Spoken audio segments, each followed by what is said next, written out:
वृश्चिक राशि वालों, नमस्कार दोस्तों। आप सभी को बहुत बहुत स्वागत है।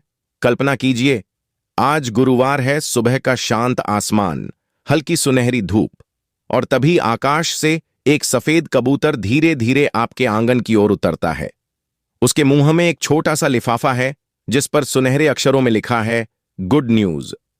यह कोई साधारण हृदय नहीं, बल्कि किस्मत का संकेत है, क्योंकि कबूतर शांत और शुभ समाचार का प्रतीक माना जाता है। और जब वह किसी घर में शुभ संदेश लेकर आते हैं तो समझ लीजिए कि समय आपके पक्ष में करवट ले चुका है। देवगुरु बृहस्पति देव की कृपया से वहां पत्र आपके जीवन में रुकी हुई खुशियों का दरवाजा खोलने वाला है। यह संकेत है कि मेहनत रंग लाने वाली है, कोई पुराना इंतजार खत्म होने वाला है। धन सम्मान था, संबंधों में जुड़ी कोई बड़ी राहत मिलने वाली है।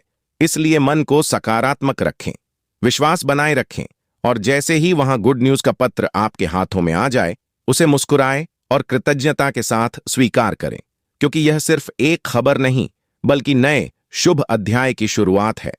दोस्तों, 19 फरवरी 2026 दिन, गुरुवार का दिन विशेष रूप से देवगुरु बृहस्पति देव की कृपया से ज्ञान, धन, सम्मान और निर्णय क्षमता को मजबूत करने वाला रहेगा। इसलिए आज का दिन साधारण नहीं, बल्कि संकेतों से भरा हुआ।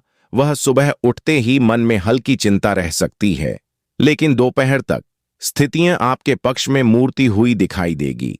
कार्य क्षेत्र में जो रुकावट पिछले कुछ समय से अटकी हुई थी, उसमें धीरे धीरे रास्ता खुलने लगेगा। अधिकारी वर्ग से बातचीत में संयम रखें, क्योंकि एक छोटी सी बात बड़ा अवसर दिला सकती है। व्यापार से जुड़े लोगों को अचानक नया संपर्क या पुराना ग्राहक लाभ दे सकता है। धन का आगमन धीरे धीरे लेकिन स्थिर रहेगा। फालतू खर्च से बचना ही समझदारी होगी। पारिवारिक में किसी बड़े सदस्य की सलाह आज वरदान साबित हो सकती है, इसलिए अलंकार को दूर रखकर उनकी बात सुन। दाम्पत्य जीवन में हल्की नोक-झोंक संभव है, पर शाम तक प्रेम और समझदारी बढ़ेगी। प्रेम संबंधों में विश्वास की परीक्षा हो सकती है, इसलिए सच बोलना ही बेहतर रहेगा। शिक्षा और प्रतियोगिता से जुड़े लोगों के लिए यह दिन ध्यान केंद्रित रहने का है। छोटी सी लापरवाही नुकसान दे सकती है। स्वास्थ्य की बात करें तो पेट और गले से संबंधित समस्या पर ध्यान दें। पीला रंग आज शुभ संकेत देगा, और यदि सुबह हल्दी मिला जल सूर्य को अर्पित कर दें तो आत्मविश्वास में बुद्धि होगी। गुरुवार होने के कारण चने की दाल या पीले वस्त्र का दान करना सौभाग्य बढ़ा सकता है। मंदिर में जाकर केले का प्रसाद चढ़ाना भी शुभ रहेगा, और ओम ब्रीम बृहस्पतिये नमः मंत्र का 108 बार जाप करने से रुके हुए कार्यों में गति आएगी। दोपहर बाद अचानक कोई शुभ समाचार मिलने की संभावना है, जो मन में प्रसन्न कर देगा। संतान पक्ष से गर्भ की अनुभूति हो सकती है।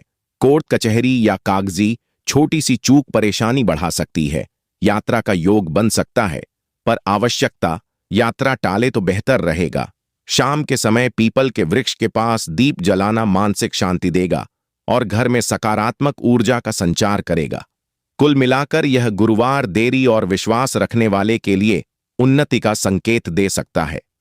आज लिया गया नीला आने वाले समय में मजबूत न्यू साबित होगा, इसलिए मन को स्थिर रखें, ईश्वर पर भरोसा रखें और अपने कर्म पर ध्यान दें।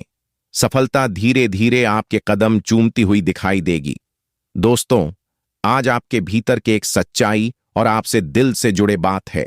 जब इंसान भगवान से कुछ मांगने के लिए खड़ा होता है, तो उसे सबसे पहले यह समझना चाहिए कि वह किसी साधारण शक्ति के सामने नहीं, बल्कि सृष्टि के मूल स्रोत के सामने खड़ा है। चाहे वह शिव हो, विष्णु हो, मां लक्ष्मी हो या हनुमान हो, मांगने का तरीका ही यह तय करना है कि प्रार्थना कितनी गहराई तक पहुंचेगी। भगवान ने कभी भी हड़बड़ी से, लालच में या किसी को हारने की भावना से नहीं मांगना चाहिए, बल्कि शांत मन से, विनम्र हृदय और सच्चे विश्वास के साथ मांगना चाहिए। सबसे पहले धन्यवाद देना चाहिए, जो मिला है वह भी उनकी कृपया है। फिर अपनी कमी और अपनी आवश्यकता को स्वीकार करना चाहिए, क्योंकि सच्ची प्रार्थना वही है जिसमें अहंकार नहीं होता। व्यापार में ऐसा होना चाहिए जैसे एक छोटा बच्चा अपनी मां से बात करता है, बिना चल, बिना दिखाए, बिना बनावट। अनुभव ऐसा होना चाहिए कि भगवान बाहर कहीं दूर नहीं, बल्कि भीतर ही बैठे हैं और हर शब्द को सुन रहे हैं। मांगते समय शब्दों से ज्यादा भावना काम करती है। इसलिए शब्दों सरल रखें, लेकिन भावना गहरी रखें। केवल धन, पद या सफलता ही ना मांगे, बल्कि विवेक, धैर्य, सही निर्णय लेने की शक्ति और गलत रास्ते से बचने की बुद्धि भी मांगे। जब इंसान भगवान से कहता है कि मुझे वही दो जो मेरे लिए सही है, तब वह अपनी इच्छा को ईश्वर की इच्छा में समर्पित कर देता है, और यही सबसे ऊंचा है। प्रार्थना के समय शिवाय कर्म और विश्वास अधिक होना चाहिए। यह विश्वास की चाह कभी परिणाम न दिखे, पर सही समय पर सब मिलेगा। व्यापार में नियमितता होनी चाहिए।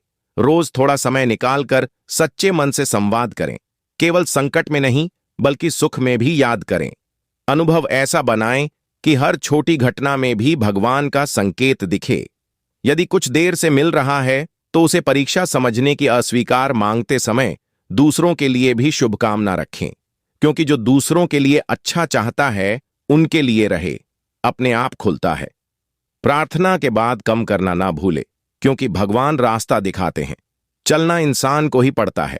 अपनी वाणी को पवित्र रखें, दूसरों को आशीर्वाद दें, बड़ों का सम्मान करें, जरूरतमंद की सहायता करें। यदि व्यापार आपकी प्रार्थना को शक्तिशाली बनाता है, अंत में यही भाव रखें कि मैं आपका हूं, और जो भी दे कृपया समझकर स्वीकार करूंगा। जब यह संपन्न, यह विनम्रता और यहां अटूट विश्वास एक साथ जुड़ जाते हैं, तब इंसान की प्रार्थना केवल मांग नहीं रहती, बल्कि एक दिव्य संवाद बन जाती है, और इस चांद से जीवन में परिवर्तन शुरू हो जाती है। कमेंट में जय गुरु बृहस्पति देवाय नमः जरूर लिखें। चैनल पर पहली बार आया तो चैनल को सब्सक्राइब करें। प्यारे हाथों से वीडियो को लाइक करें। धन्यवाद।